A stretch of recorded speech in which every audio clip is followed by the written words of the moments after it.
The cursed jersey has one final game to play. In the thrilling conclusion of Summer of the Demon, Eddie Richter and the survivors of Camp Redfeather face the truth behind the demon, a shocking final betrayal, and a nightmare showdown where losing means being dragged straight to hell. What's that? You want to be scared? Come with me.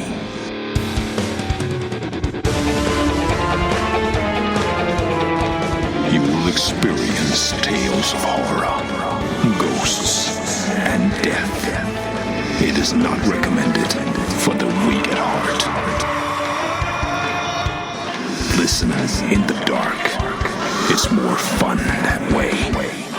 This is Weekly Spooky.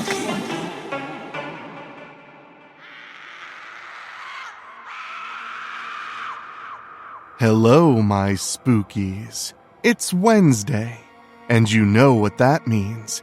It's time for a little spooky in your weekly.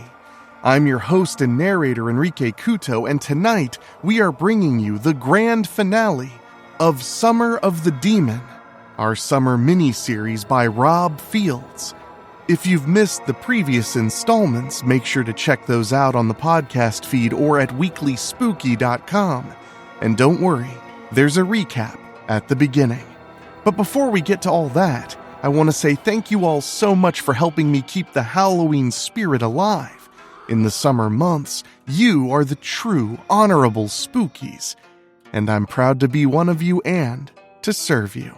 If you love what we're doing here, make sure you subscribe on your favorite podcast app, and if you want to leave us a rating, that helps a ton as well. You can also head to weeklyspooky.com/join, and for as little as $1 a month, get 2 bonus shows every single month and over 5 years of exclusive audiobooks and creepypasta readings by yours truly. It helps the show immensely, and I really do appreciate it at weeklyspooky.com/join. But now, as for tonight, every curse has a final play. All summer long, Camp Redfeather has been stalked by something huge, hateful, and hungry. A demon in a cursed 00 jersey. A monster born from rage, jealousy, secrets, and the kind of power no one should ever wear. Eddie Richter tried to run from it, tried to fight it, but could only survive it. And now, the game is almost over. The truth is coming out. The jersey is changing hands. The demon is ready to settle the score. And before the night is done, Eddie, Jessica, Charlie, and the serpents will be forced onto the field for the most dangerous game of their lives. It's not just football anymore. It's survival. So, buckle in, my spookies.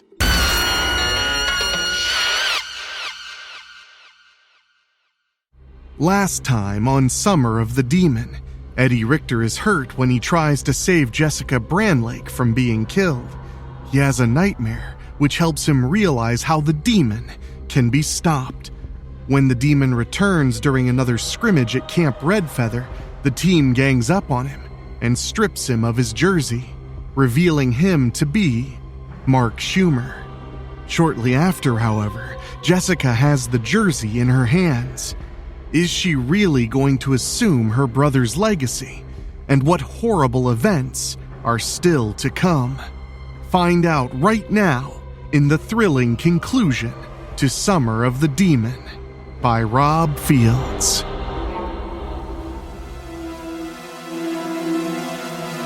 Jessica Branlake lowers the jersey and hands it back to Charlie. No way. I saw what this thing did to Greg. I don't want any part of it. I breathe a huge sigh of relief knowing Jessica is still a good woman. When Coach Mercer has Mark locked up, she comes over to me.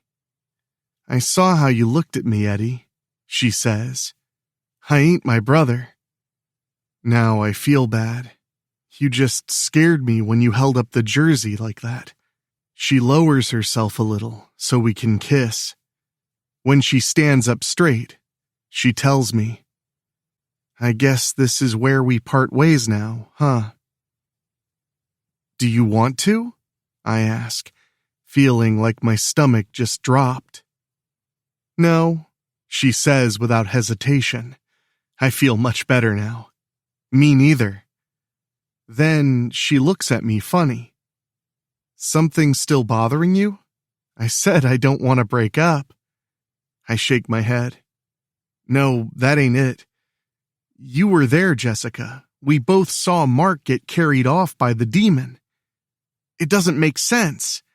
Slap me silly if you want, but I really don't think this demon shit is over." Jessica and I go and confirm Mark Schumer is indeed inside an empty cabin. Coach Mercer's got people guarding him at the door and windows. Mark's still got that devilish smile. It's really bothering me. What does he know that the rest of us don't? "The asshole's right," Chase Randall groans. "We can't just hand Mark over to the cops. They won't believe us unless one of us puts the jersey on." Then Chase snatches it from Charlie, and that's when it finally hits me. I point at Chase. "It's been her this whole time." Chase gives me an evil smile. "Too bad you figured it out much too late, you little shit."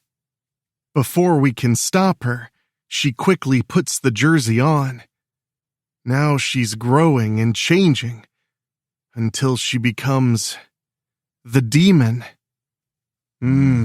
It sure feels wonderful having this awesome power again. She points to the cabin.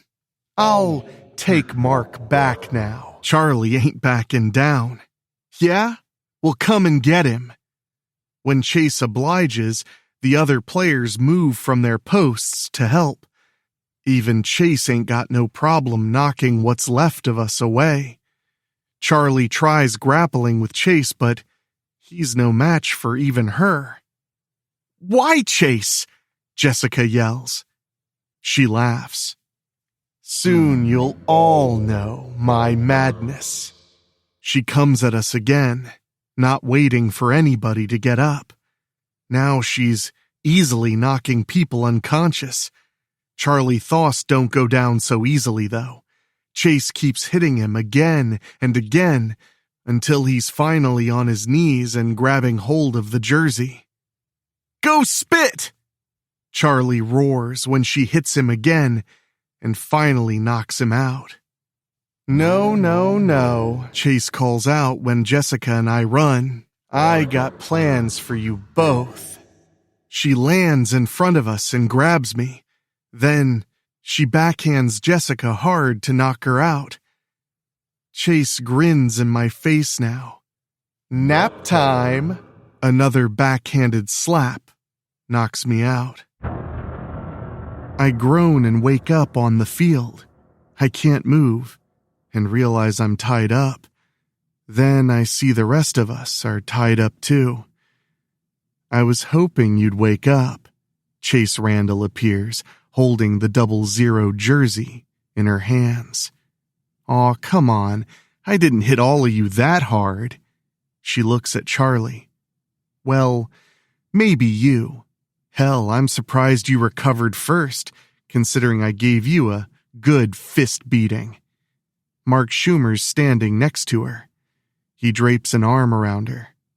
"Man, the looks on all your stupid faces." Chase knocks his arm away. "How about the look on your stupid face, Mark?" "Huh?" he mutters. Chase quickly moves away from him and pulls the jersey back on, becoming the demon again. Then she grabs him and lifts him off the field. "I don't need your dumbass anymore." Chase beats the hell out of him. When Mark's wobbling, she punches him in the gut hard, and his fist comes out her back. He drops to the ground. Chase turns back to us. Katie Klein was the key. I figured this jersey would end up in the hospital morgue, but when I broke in and didn't find it, I knew Katie had already taken it. I had to find her and kill her to get what was rightfully mine. I finally caught up to her in Cleveland. She comes over to Jessica and me. Remember when we read in the journals about Katie accusing Greg of being with other girls? It was me. I was his vicious vixen. Greg and I would do absolutely anything for each other. Even kill. You see, it's always been about Greg and me. Chase removes the jersey and turns back to normal again. Katie took Greg from me. She's really excited now as she turns her gaze to just Jessica and me. Tonight, I am going to restore Greg. Jessica's pissed. You dug up Greg's body? She laughs coldly. Bingo! And tonight also means there's gonna be a little family reunion between you two. Now Chase looks at me. But you need to be scared, you little shit. You stole the state championship from Greg last fall. Then that bitch killed him. She points to this big lump on the turf covered by what looks like a big tarp. Yes, that's Greg's body.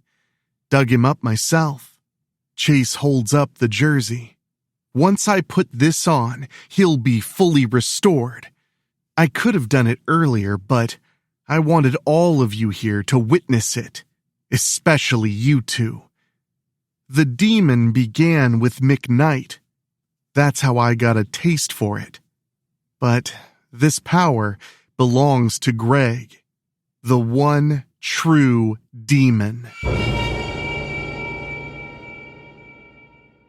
Chase moves to Greg's body and kneels down beside it. Since we're all tied up, we can't do anything as Chase puts the jersey on Greg. When she finishes, it begins to glow bright. Yes! Damn if she wasn't carrying a serious torch for Greg. Oh, you gotta be fucking shitting me, Jessica says, sounding like she wet herself. Chase really knew what she was doing. The demon is now standing next to her. I've seen that monster enough times, both last fall and in my nightmares, to know that is Greg Branlake. He looks down and sees Chase smiling from ear to ear. You did all this? Chase squeals loudly. Oh God, yes. Everything I did was all for you, baby. I love you so much. Greg suddenly snatches Chase right up to him and holds her tenderly against his giant, monstrous body as they kiss with passion. I'd be glad for them if they weren't the bad guys here. When they finish, he looks her in her teary-eyed face. I love you too, vicious vixen. I always said it was you and me. Chase sniffles. You and me, baby. Forever and ever. I can make forever and ever happen. Want to be close to me like you ain't never been close to me before?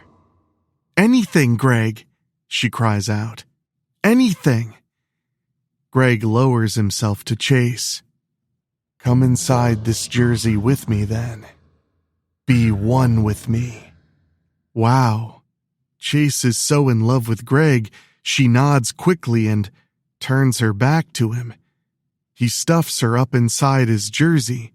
Soon her head's poking out the neck next to him. Now both their eyes glow hot. Greg holds Chase close as they seemingly melt together. Soon, she's completely gone. Greg groans with satisfaction. Yes, my vicious vixen. Now, you're one with me. Nobody can stop us now. He looks much bigger and stronger and meaner. Yeah, Greg and Chase are one all right. This combo demon looks at me specifically, then comes and breaks our ropes. Oh no, you ain't free, Pee-wee. Only reason we're cutting you loose is so you can try earning your freedom. Now the combo demon looks at Jessica. Really, sis? Pee-wee Richter? Boy, who you won't spread your legs for. You could do way better. Kiss my poochie, Greg, she yells, showing nothing has changed in their sibling rivalry. The combo demon points at me. We're gonna play another football game, Pee-wee. That's why none of you are dead yet. Your team wins, you all live and go free. You lose, we drag all of you to hell, where you'll be screaming for us each and every day. Forever. They point to Jessica, including you. They glance over their shoulder. Eh? Two cheerleaders are running for it. The combo demon goes after them and catches up easily, then knocks their heads together. When one girl falls on her butt, the demon literally tears the girl still standing apart, limb from limb. We all groan at how painful that must have been. Then the combo demon grabs the ankles of the other girl and make a wish.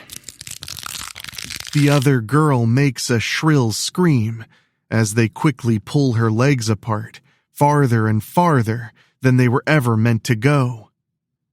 When they release, she staggers to her knees.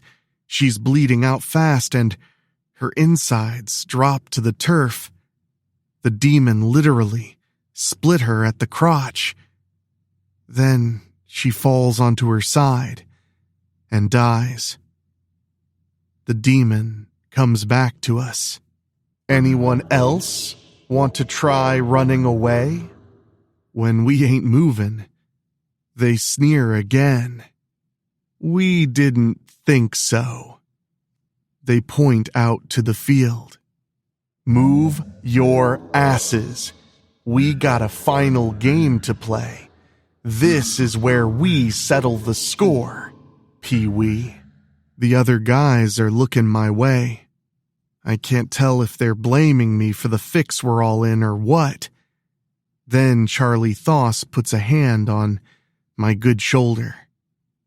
We're still a team, Squirt, he rumbles, and we're playing that first SEC game against Ole Miss.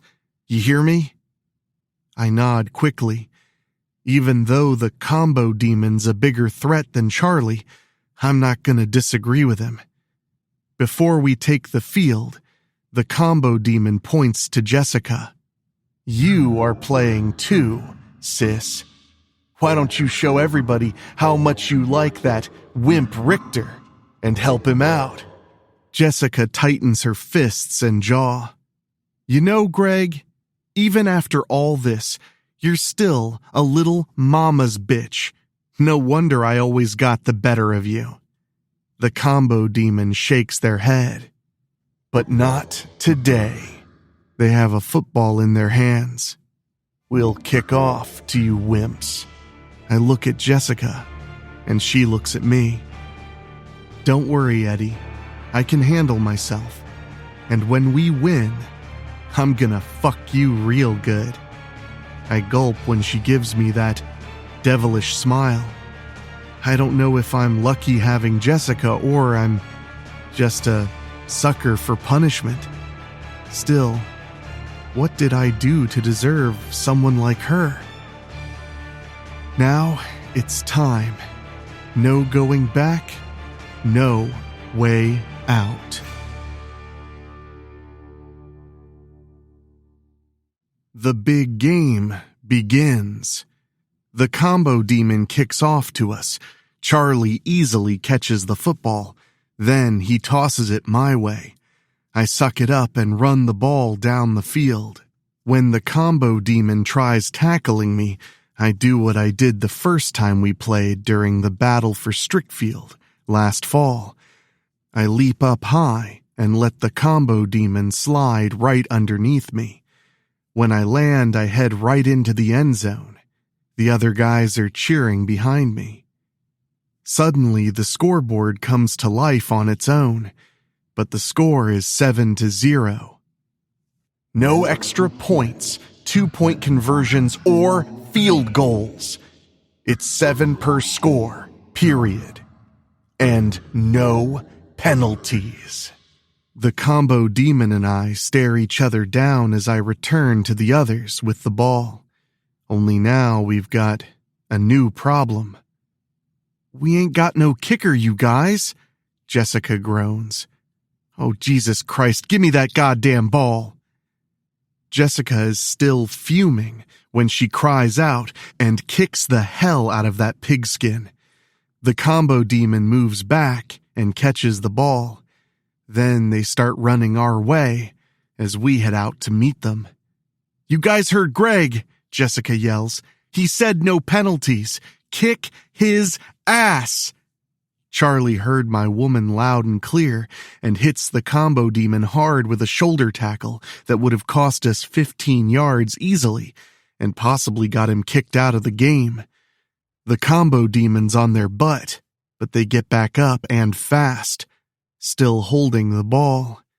Normally Greg would be down, but no penalties means exactly that. The combo demon knocks Charlie aside and runs at us again. The rest of us move to attack. Then I feel someone's foot on my back, as if running. "Jessica, no!" I call out. But she's mad as hell when she throws herself right into the combo demon, taking them down to the AstroTurf. With the ball loose, Jessica snatches it up and runs it in. She turns to face them, throwing the ball down hard. Then she raises both of her middle fingers and shouts things a grown-ass woman like her shouldn't be saying. Jason Norman slaps my good shoulder. "She ain't your girlfriend, Pee-wee. You are her boyfriend." I give him that look saying, he ain't wrong. The scoreboard changes to 14-0. But it doesn't take long for the combo demon to get back into the game after Jessica kicks off again. We all fight like hell to keep them out of the end zone, but they just plow right over us both times to tie the score at 14. The combo demon's making us work hard as hell to keep up with every score they make. We're all getting dog-tired, but we can't quit. Much to our surprise, we actually get to take breaks at the end of each corner, but the combo demon made it clear there ain't no callin' timeout. Fourth quarter. The combo demon makes us work to keep the score tied. We're up at 70 and getting down to the 2-minute warning. No, that's not in either high school or college ball, but remember, Greg is making the rules as he goes. "If we go into overtime, we ain't gonna beat him," Jason mutters. "Sorry guys, but I'm ready to drop over." Jessica steps up. "I'll take the fucking snap. Hell, I'll stuff that goddamn ball right up Greg's ass." She points to me. "You bring up my rear." I know her bending over right in front of me ain't what she means, especially when she's still wearing a cheerleading uniform, and I can see her panties. "Come on, Richter, get your mind out of the gutter. Your girlfriend is counting on you." "Hut!" Jessica yells and takes the snap. Then she comes up and looks at the combo demon. "Fuck you, Greg." Jessica runs like hell. I'm running right next to her like she wanted, but then she zigs when she should have zagged. I cry out when the combo demon takes her head off with a clothesline, like in pro wrestling. Thankfully, It's figuratively and not literally. She's still alive, thank God. But the ball came loose. The combo demon and me look at it. I ain't got no choice. Greg'll finally kill my ass, but I can't let the team down, especially when Jessica risked her ass for us. If I'm going to earn the nickname of one fast little fucker that Bella Tabon hung on me, I have to go for it. Hurt and all. My shoulder is definitely doing the hurting, but this is for my team. Go, Richter! Charlie Thoss yells behind me. Wow, the other guys are still coming back to me, still showing we're the same team as from Strickfield High. I roar and leap right over Jessica to slide on the AstroTurf and snatch the football, just as the combo demon gets a hand on it. You little shit, they growl. Okay, little man, let's finish this, once and for all. Now I feel someone pulling me back to my feet. Haul ass, Pee-wee. Show this son of a bitch why we're in the SEC now. When Charlie pushes me, I don't dick around and run straight for the end zone. Only way you're getting that score is over your dead body, the combo demon roars. This is it. The last round between David, me, and Goliath, them. The other guys form a line. We're all tired as hell, but we're putting everything on the line. The clock is ticking down. If I don't score this touchdown before the time runs out, Greg will murder us in overtime. Literally. I run with everything I got, but I hear those stomping feet almost on me. I can't run any faster. The end zone is only 10 yards. Might as well be 10 miles. I ain't looking over my shoulder, but I know by instinct the combo demons knocked my protective line away. There ain't nothing between us now. And then I'm picked up right off the AstroTurf, right on the 1 yard line. Got you. Now, you little... I drop back on the field and quickly dive right into the end zone, right when the game clock hits 0-0. I sit up and see the final score, 77-70. And then I see Jessica? Her cheerleader jersey's practically torn to shreds, and her hair is all wild-looking. To put it mildly, she looks like one pissed-off she-cat right about now. She had really taken the no-penalties rule all the way. I mean, she literally took her rivalry with Greg to a whole new level. The combo demons on their side and holding their groin. How's that for a final play, you fucker? Jessica sneers, rubbing his face in it. Guess you lose again. She comes to me and kneels down. She gets my helmet off and plants one right on me. Not even thinking, I bring my hand up. When I feel I'm touching Jessica's bra, I try to let go, but she won't let me. When we stop kissing, she smiles. You can touch me all you want, hun, she says, especially since you're moving in with me. And I practically faint. Yes, ma'am. As we get back on our feet, so is the combo demon. Now you made this personal, sis. We don't care about the wimp no more. Let's finish this now. And one more time, our team comes together. The combo demon will wipe the field with all of us, since we're all totally beat. Sure, Greg. Then Jessica laughs. But let me ask you something. Didn't you think about it at all? Why did I always kick your ass growing up? Why did I always show you I was your big sis? Then she turns and goes to the goalpost. Now us guys are all gasping. "Recognize this?" Jessica reveals her devilish smile. "It's the same shotgun that killed your ass that night at the state championship. Katie gave it to me, just in case. Never thought I'd be needing it, but when our parents told me the demon was back, I had every intention of blowing your goddamn head clean off. Same as Katie did. Oh, you're gonna blow my..." The second that headless combo demon falls, we move to get that jersey off them fast. Almost immediately, they separate back into 2 headless corpses. "And, Greg, the reason Big Sis always kicked your ass," Jessica's still smiling her devilish smile, "is 'cause you talk way too goddamn much. That and you don't use your noggin. Now, you ain't got no noggin. And since Mom and Dad ain't here, you can just kiss my ass." We're all looking at her as she sighs and rolls her eyes. "Aw, gimme a break, will ya? Greg said no penalties, right?"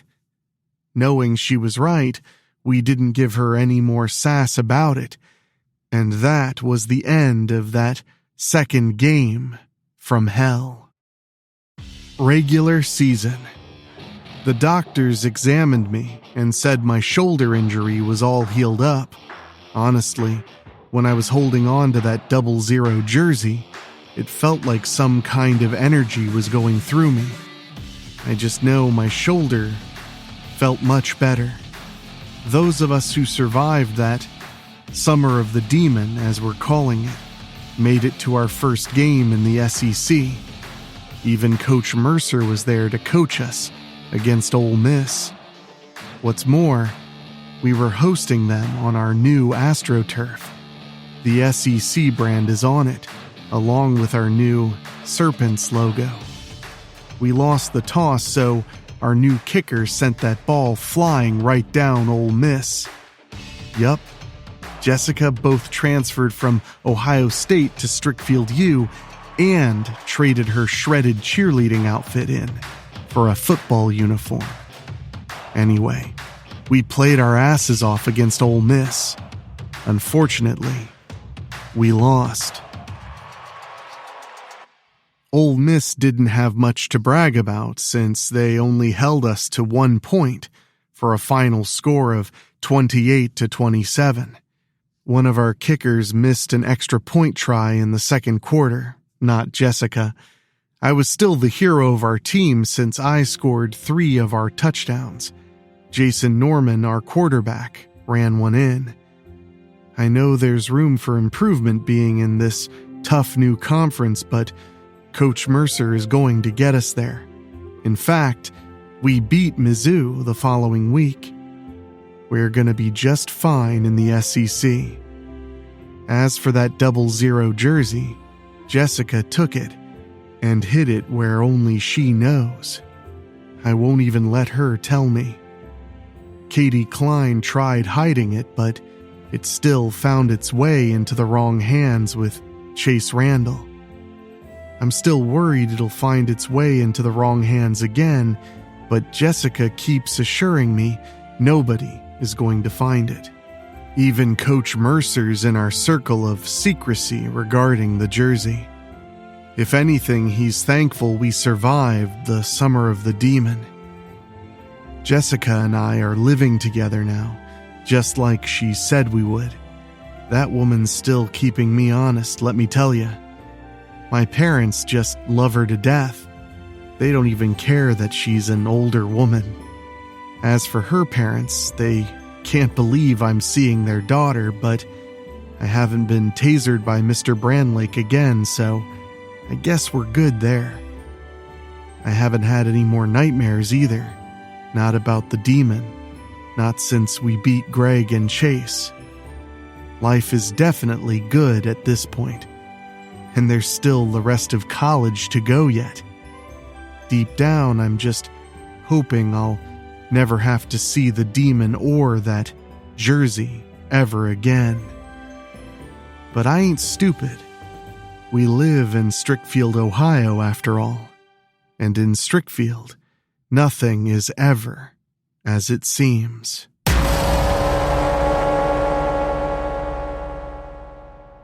And that, my spookies, was Summer of the Demon by Rob Fields.